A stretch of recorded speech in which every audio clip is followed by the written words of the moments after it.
Hello and welcome to The Current Thing with me, Nick Dixon. And today our guest is writer, academic, and now senior policy fellow at Restore Britain. It is, of course, Mr. Harrison Pitt. How are you doing, sir? Very good, Nick. Thank you very much for having me. It's an honour to be on the show. Well, it's an honour to have you. And so I know you're quite new to Restore Britain, but can you tell us what your role entails and what are your hopes for the movement? Well, I suppose the movement has two major objectives, one of which is to shape the overall discourse on, for want of a better term, the colloquial right of British politics. We feel that for a generation or so, it is the right has lacked ambition. The right has been averse to power. It has been more interested in genuflecting to the existing Overton window, when, in actual fact, true power in politics involves trying to reshape that Overton window, not necessarily just meeting public opinion where it is and trying to amplify public opinion as you see it in the current moment, but trying to reshape it, to try and re-educate it. To give you one point of detail on this front, speaking for myself, I believe that Disraeli was right when he said that in England you're dealing with this always and everywhere with the sublime instincts of an ancient people. I do think that the people of this country have very strong intuitions, very strong instincts, but that doesn't mean that they are plugged into day-to-day politics. So to give you one point of contact with this, presently the people of Britain, the people of this country, they're enraged enough about mass immigration when they think that net immigration is running at about 70,000 a year. In fact, as you and I both know, it's much closer to a million. Think how much more radicalized they would be if they were on top of the figures. And so we view it as our mission, in part, to reshape the discourse in Britain, and that does involve a gentle and loving campaign of public education, not because we look down on the people, but because we realize that they're far too sensible to be paying as much obsessive attention to politics as people like you and I do. And so it's very important that we make sure that they are working from the proper data sets as regards things like crime and immigration, welfare and immigration, the way in which Blair has completely upended our constitution, all of this sort of political arcana that, as I say, most people are too sensible to be obsessed about. They may be interested, but they're not obsessed. So reshaping the discourse in Britain is one major objective, and another one is to, rather than just lamenting the state of the country and the condition of England, the condition of Britain, trying to put forward practical proposals that may set a great deal of this right. At the moment, these take primarily the form of slogans and on Twitter, sort of headline policies. And I don't mean slogans in a bad sense. You need that sort of catchy policy heading. We will do this. We will do that. But it's very important as well to make sure that these aren't just idle promises. That we do our best to put flesh on the bone.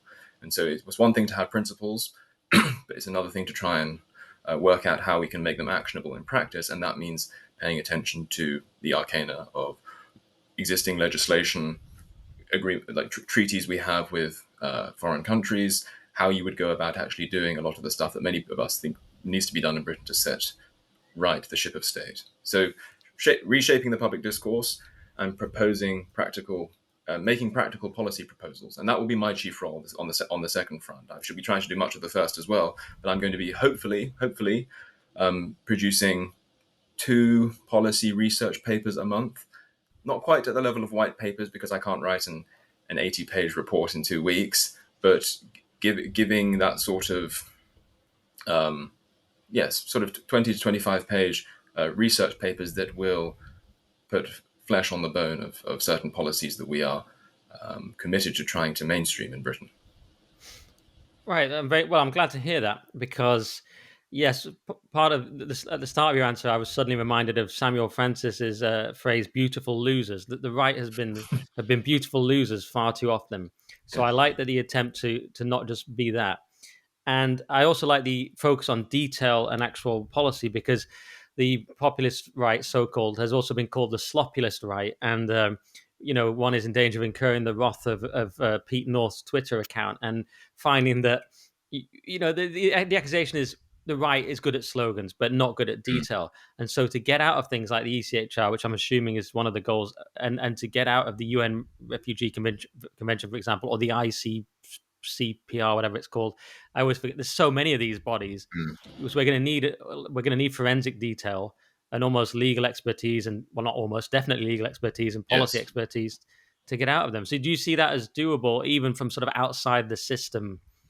Definitely, definitely, because one of the things that we are that I have noticed at the moment, and I'm sure you have too, is that there is a great deal of what we might call elite defection, particularly among talented youngsters who feel, I mean, they may, in some sense, be part of the current system. They may have roles at the Inns of Court. They may have academic posts at our best universities, but they nevertheless feel alienated by the condition of the country. They have to keep their head down within their own sort of mainstream institution. And many of these people are eager to lend a helping hand to precisely these sorts of projects. So my background is in sort of more in sort of philosophy and intellectual history, and I will be giving sort of trying to articulate the moral justifications for these policies as well that will go into let's say that we had a motivated future government that wanted to do many of the sort of things that we should like to see done. Nick, it's important that the messaging is on point as well. It's not just a question of getting the details right. It's a question of trying to, as I say, sort of re-educate in the good sense, the British people, and bring them aboard and explain why they're doing this, why we're doing this, to sort of to see off, to anticipate certain objections that will come from the usual suspects. We need to be prepared. So we need to have sort of strong moral justifications and intellectual foundations as well. But it's when it comes to detail, I don't have a background in law as such. In fact, I know more about the philosophy of law than I do about the state of the law, as it were. But that doesn't mean that I don't have very good connections. Many of these people I will not be naming because they are keeping their heads down at the relevant institutions. But we're talking about legal professors at our greatest universities, sort of talented, up and coming young lawyers, probably likely future KCs or future QCs or whoever whatever the sex of the sovereign when they become QC or KC. And so I will be we will be trying to draw in like resources from all of the relevant pools as well. It won't just be Harrison Pitt on his own trying to dream up a restoration. It's much more of a team effort than that. And like Rupert Lowe, who's of course the head of Restore Britain, I can assure people is in the process of assembling a very, very capable counter elite behind the scenes. You do not, not all of those names will be public to the British people, and many of them will remain anonymous for now. But there is a lot of latent energy in Britain at the moment.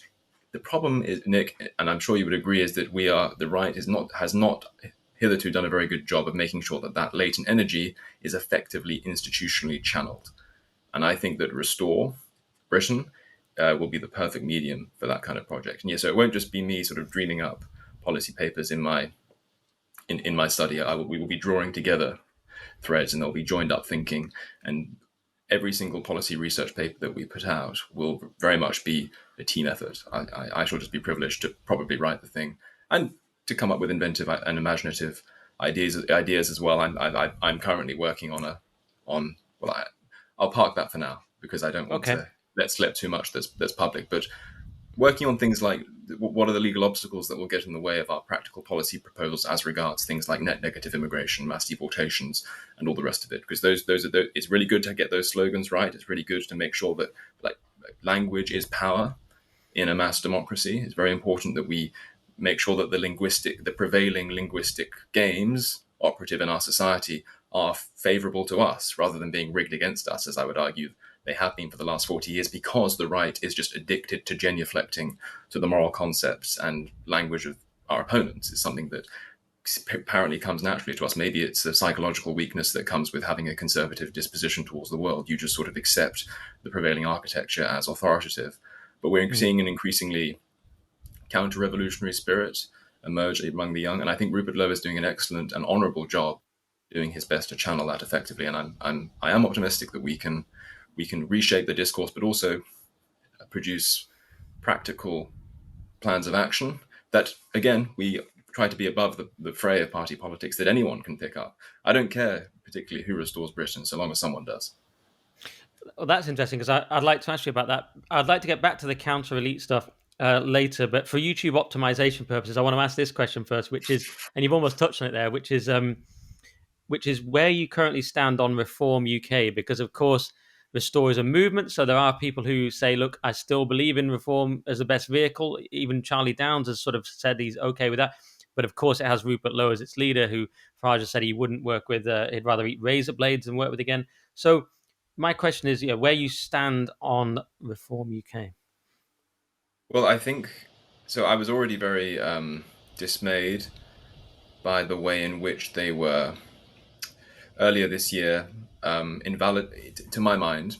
Well, in fact, before earlier this year, the real turning point for me was when Farage was quite weak very weak on the issue of demographic change in Britain and mass deportations, and that was in the Stephen Edgington interview that many of us will remember. I will give him some credit for having updated somewhat since then. He is someone who I think pays attention to what he sees as shifts, to what he notes as shifts in public opinion, and updates accordingly. But it's a little bit too slow for my liking. And one of my major concerns with reform, as currently constituted, is that they seem, but when they talk about mass immigration in particular, replacement migration, as I would rather call it, in particular, they speak as if we are just about to embark on a reckless demographic experiment rather than halfway through one.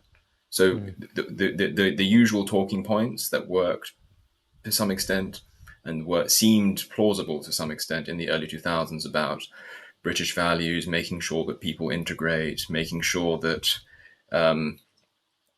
making trying to draw a distinction between legal and illegal immigration, as if to suggest that oh no, it's actually fine if you're replaced so long as it's done legally and through the proper processes. That's what matters. So what matters is that this demographic revolution has legal sanction, not that it should happen at all.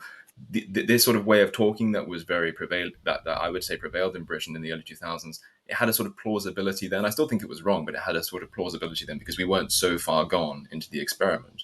But now, when we have regular ethnic riots, we have like if there's a cricket match on the subcontinent, Leicester erupts in flames.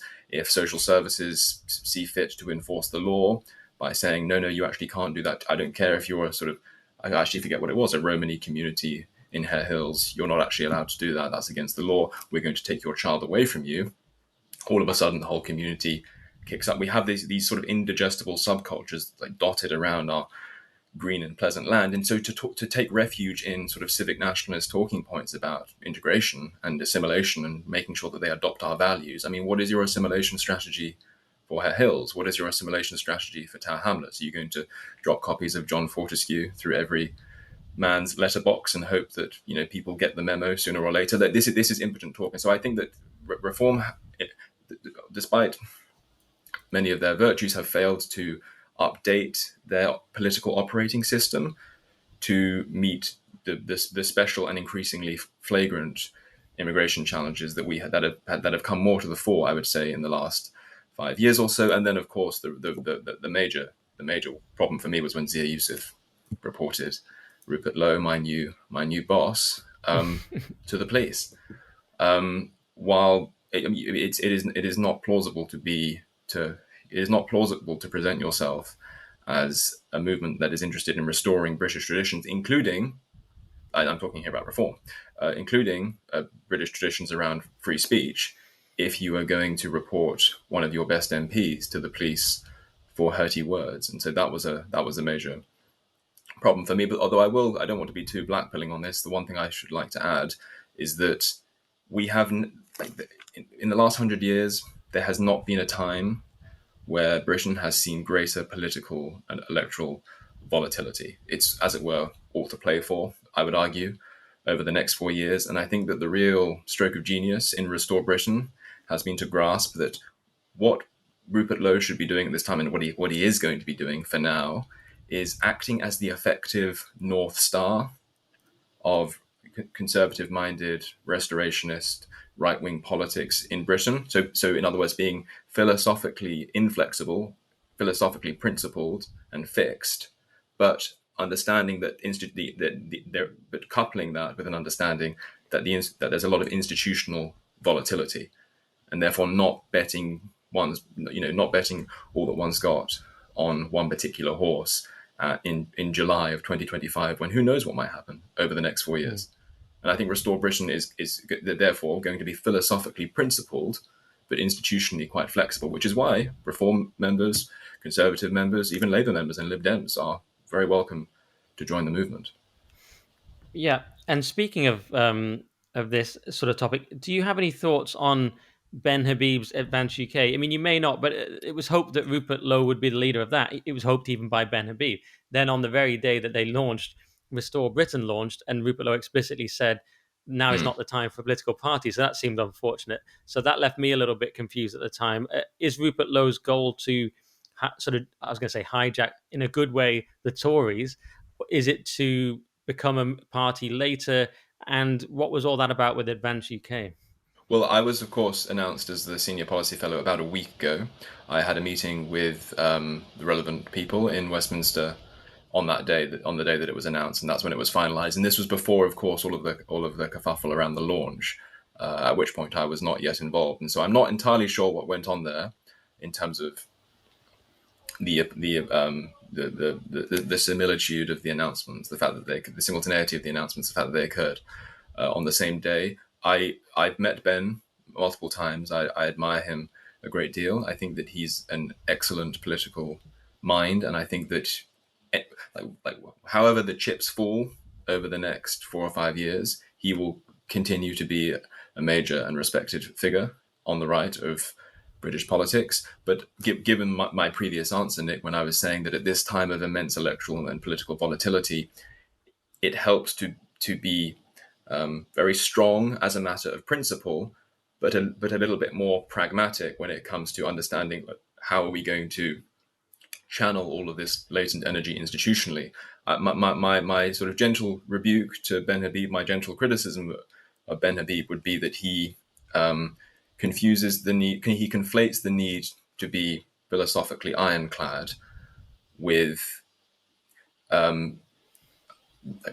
reaching a determinate decision about what institutional form the restoration of Britain should take at this early point in July of 2025. I think that I think how much has changed in the last 4 years alone in British politics, and you get an idea of what might happen over the next 4 years. And so in other words, when you ask me what is Rupert's goal in terms of does he want to infiltrate the Tory party, does he want to infiltrate reform, does he want to infiltrate the Liberal Democrats? Um, it's at this point, early stage, as I understand it, he's not sort of settled upon any particular goal as regards institutions, because he has noted what I keep calling the institutional volatility that is operative in the country at the moment, and realizes that it would be imprudent and probably reckless to be a little too iron in our commitments on that score at this early stage. Okay, that's a fair answer. And before I get into these bigger questions of things like demographics, I have one last party political question, which is, um, well, you may say you've answered it already. Therefore, which is, I'm wondering if the Tories would still be the better bet with Jenrick and so on, the right of the Tories, Suella Braverman perhaps, or if it's just too late for that. Because I mean, I don't want to be so easily swayed, but I was reading the New Statesman, which is of course a leftist magazine, but they put out this fairly damning piece on Kemi Badenoch, but it also was damning about the entire Tory party, and it just sounded like, okay, the funding's not even there. This CCHQ, which we're told is this monolith, is actually down to two members on comms. This Leeds HQ is being shut down. It just sounded like the whole Tory party was just, a couple of blokes in a coffee machine in a small room. And I was just like, really, is this? It really, it could have. Now it is the New Statesman, but it felt like, is this the end for the Tories? So do you see the Tories being revived, or do you see them as dead? It's very difficult to answer. I mean, it is the most successful, like in electoral terms, not necessarily in terms of what they do once they win elections, but in electoral terms, it is one of the most, it probably is the most successful political institution in the history of the modern West. One might even be able to get away with saying something as dramatic as that. They have reinvented themselves. In the past, in the middle of the 19th century, there was a huge fight between people like Disraeli and Lord Bentinck on the one hand, who were opposed to the repeal of the Corn Laws, and people like Robert Peel, and indeed a young William Gladstone, who was, people forget, was actually then in the Conservative Party and was pro-free trade. And that caused immense divisions in the Tory party and it wasn't until the sort of that was in the 1840s, and it wasn't until the late 1860s that they started their political fortunes started to turn in the right direction again. They have reinvented themselves on a number of occasions, and one would be a little anyone with sufficient knowledge of the history would be probably foolish to rule them out at this early stage. But the outward signs, as you describe them, are not at all good. I was struck by the fact that recently, of course, they have been embroiled in this whole controversy over the shipping in of Afghan migrants into our neighborhoods, into our towns, into our cities. We're talking about one of the most unassimilable communities here as regards things like crime and attitudes to women, and all the rest of it. And Jenrick is he's protesting that he wasn't involved at all in that scheme, and that it was Ben Wallace who sought the super injunction from the court rather than Jenrick himself. But then, of course, there are images resurfacing on social media of him meeting with Afghan families and sort of trying to make a virtue of his certainly his support for the policy, if not his knowledge of the particularly shady affair around the super injunction that was only lifted, of course, a couple of weeks ago. But again, I don't know. I mean, I would be again. I sort of fall back on my previous answer in saying that I don't care who restores Britain, so long as someone does. For my own part, I am not particularly betting on the Tory party at the moment, and it should be said as well that Rupert is well aware of the fact that while there are many good people in the Tory party, there are rumps of the Tory party that remain redeemable in certain respects, and Rupert is cultivating relationships with good Conservatives. He's a very amiable person. He's well aware that there will be many more cynical operatives in the Tory party who see him and his rising popularity amid their sinking popularity as a kind of get out of jail card. And we are eager to refashion the Tory party for our purposes. We don't want them to just to see us as a lifeboat for theirs. Hmm. Great answer. Okay. All right. So those are my political party sort of political questions. But I thought I'd just grill you with those at the top, and we'll get on to maybe ground that's in some ways more interesting, but more perhaps more complex. So we've just seen the violence in Epping. There's widespread anger around the migrant issue, also the Afghan issue that you mentioned, and many other things we could cite. And you, I believe, have just interviewed Professor David Betts. It might be out by the time this is released, and he, of course, is an expert on military, and he's the one that's predicted civil unrest in this country. So my question is, why does our ruling class seem desperate to do everything it can to push us towards civil unrest? I think it. I think motivations vary. I think a great deal of them. Let's take Keir Starmer for instance.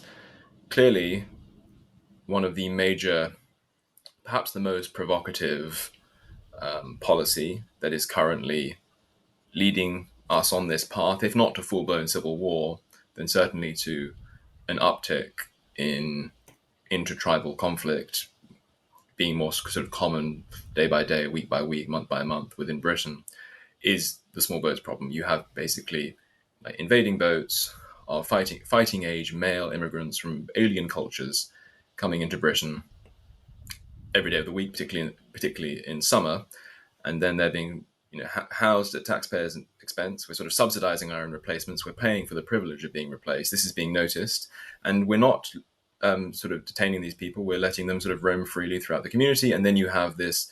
Probably from the sound of his name, an Ethiopian chap, 38 years old, trying to kiss a 14-year-old girl on her way to school, naturally triggering an immense amount. So triggering feelings of rage among the local residents there, and they were right to stand up and to assert themselves, I believe. Now, this is I don't want to say easily solvable, because I don't want to engage in sort of it's like slopulist triumphalism, as it might be called, but there do exist political solutions to this. I'm confident for for people who are interested in finding them.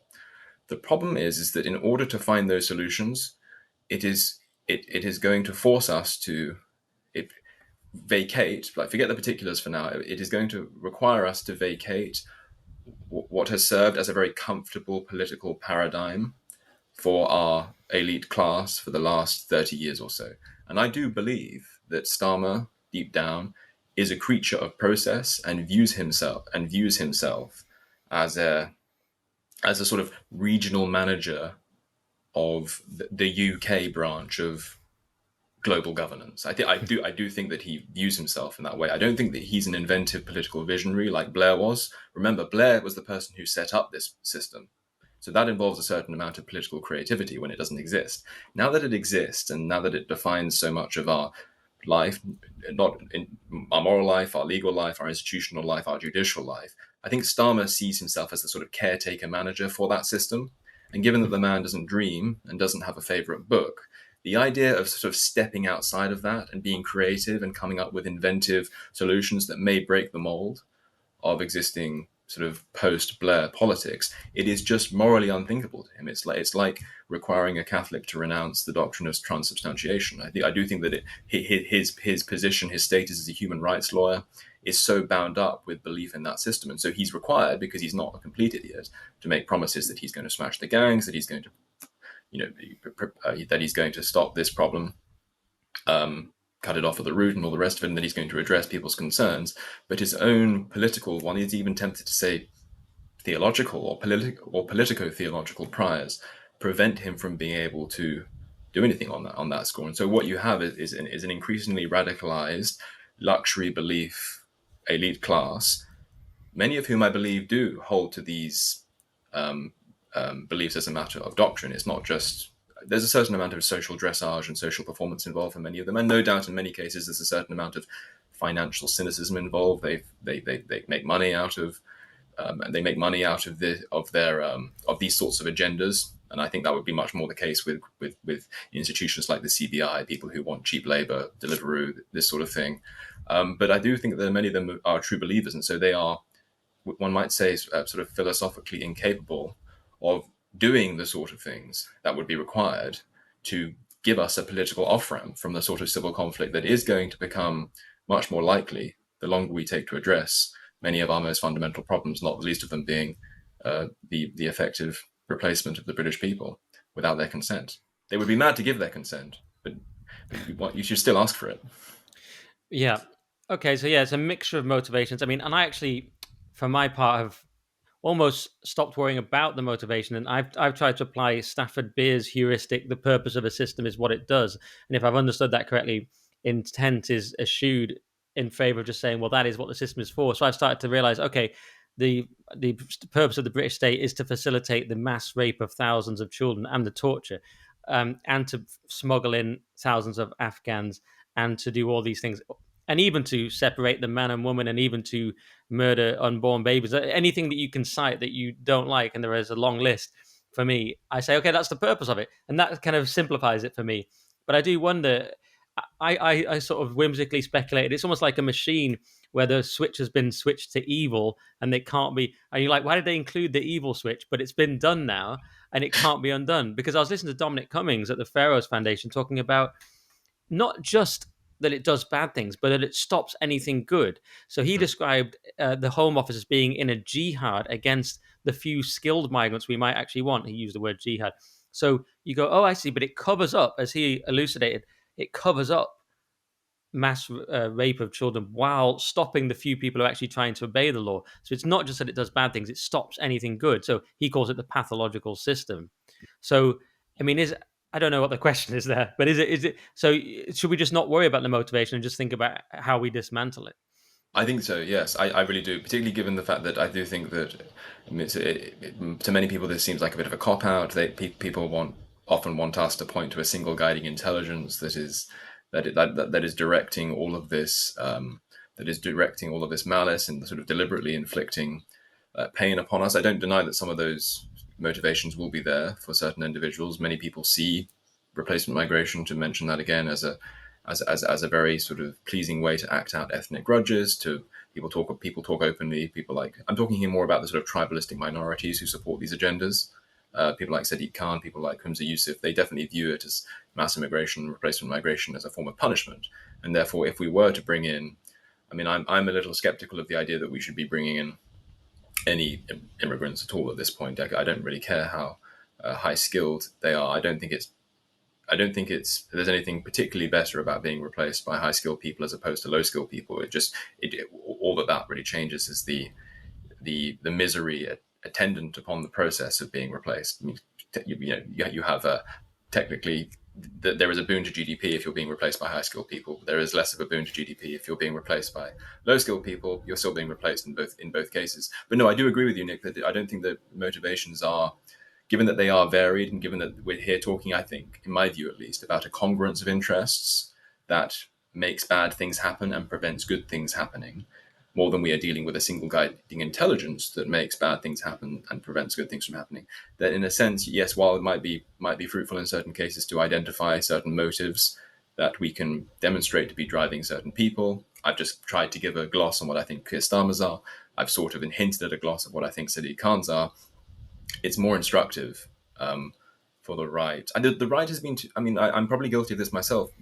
We're we, we're quite a contemplative bunch, and the more contemplative you are about these things, there's a decadence in that I think we, myself included, need to get beyond, and we need to start exercising our imaginations more, and seeing what that throws up in terms of practical results and practical solutions. And this is why I feel particularly enthused, despite everything at the moment, to be involved in, to be an honoured member of the team at Restore Britain, which is not content just to get clicks and to make subtle points about what's happening to us, but to actually try and do something about it. Yeah. And just on the high skilled immigration, yes, I mean, I'm not desperate to have that either, but I suppose I'm less likely to be stabbed by a Chinese ENT consultant than I am by, someone off a boat or an Afghan who claims to be a soldier but is actually a terrorist. So, yes, I there's a can slight distinction. I can see that you've been looking at some of Restore Britain statistics, so that's good. Oh, actually, that just came from my own mind. Well, What, no, I'm would? joking. It just Oh, basically overlaps with the findings. right. Okay. Well, good. I'm glad to know I'm on point anyway, intuitively. Yeah. So I asked all that because actually I forgot to mention you put out a tweet saying the British state is an evil alien force. So you seem to admit that we seem to agree. Sorry, that it's evil, but we don't. Yes, maybe it doesn't matter exactly why, but it is, and we have to stop it. And on stopping it, you used the phrase counterly earlier, and I was going to ask you about this, which is what is the solution when no political party seems willing or able to stop this?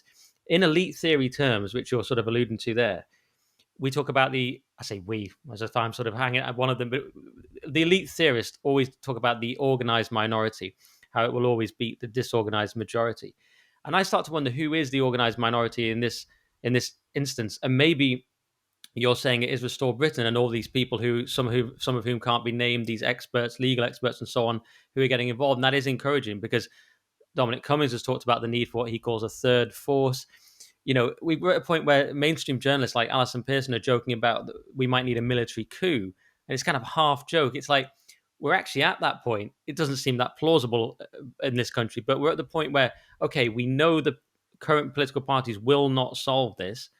And then there's a big question mark over whether reform will solve it either. And so who is the counter elite and how does that happen?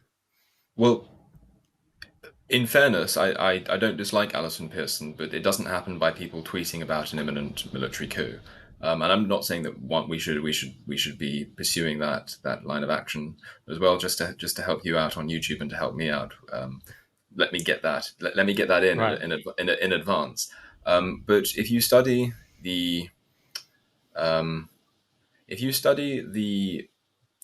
ways in which you go through a sort of circulation of the elites. If you pick some examples from history, it can occur peacefully, and it can occur violently. The best violent example would be something like the Bolshevik takeover of the Russian state in 1917 and the consolidation of those victories after they won the Russian Civil War. And when you read the minutes of the sort of meetings that the Bolsheviks were having, they weren't talking about trying to drive engagement particularly with the masses. I mean, like they weren't interested in the equivalent of whatever cliques were in Mm. 1917. They were like very serious minded, like almost sort of puritanical people. I mean, Lenin was even said to have avoided the opera for fear that the soothing sounds of Beethoven music would distract him from the revolutionary struggle. Like we're talking here about sort of like Intense fanatical. bloke. yeah, intense, a little bit, a little bit intense. So you kind of, so that it requires a sort of a seriousness that a lot of populist politics lacks. And so I am, I don't want to suggest that they're doing anything underhand, but I find it much more encouraging.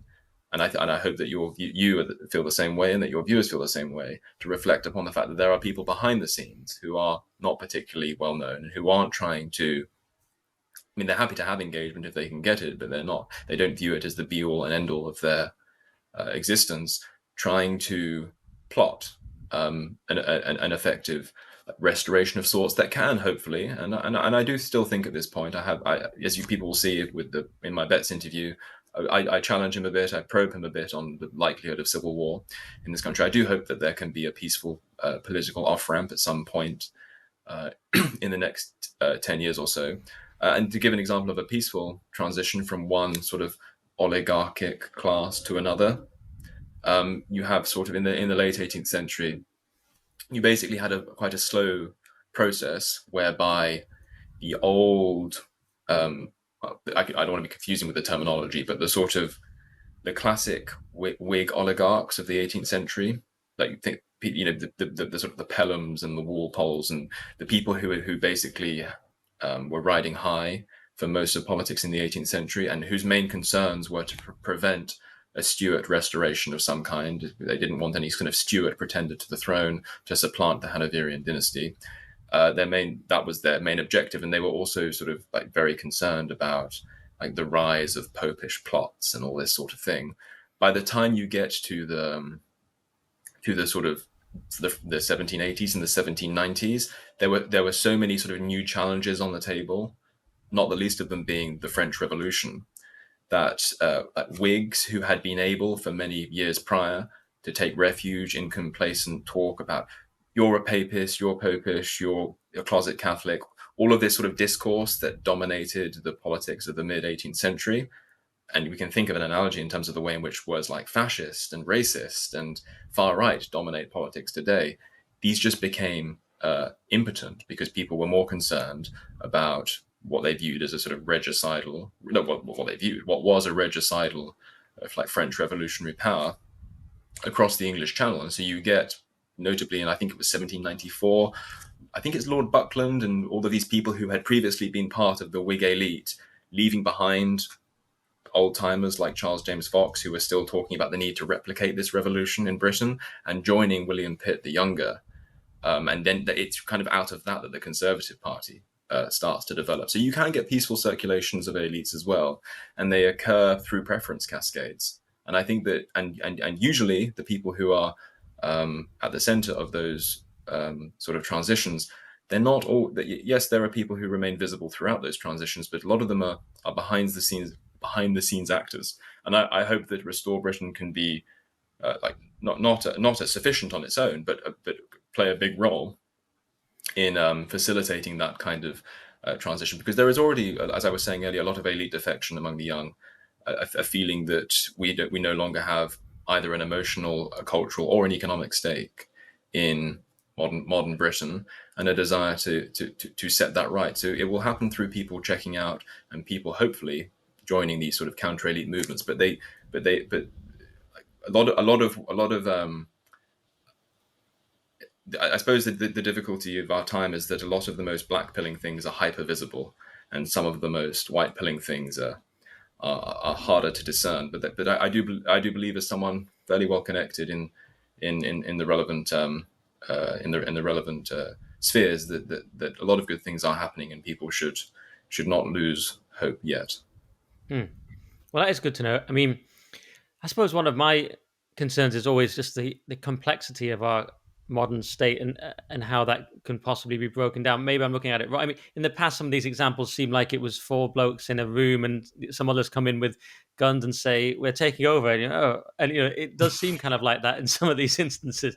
And you go, that can't happen now. We have the blob, we have this extensive civil service that prevents any action.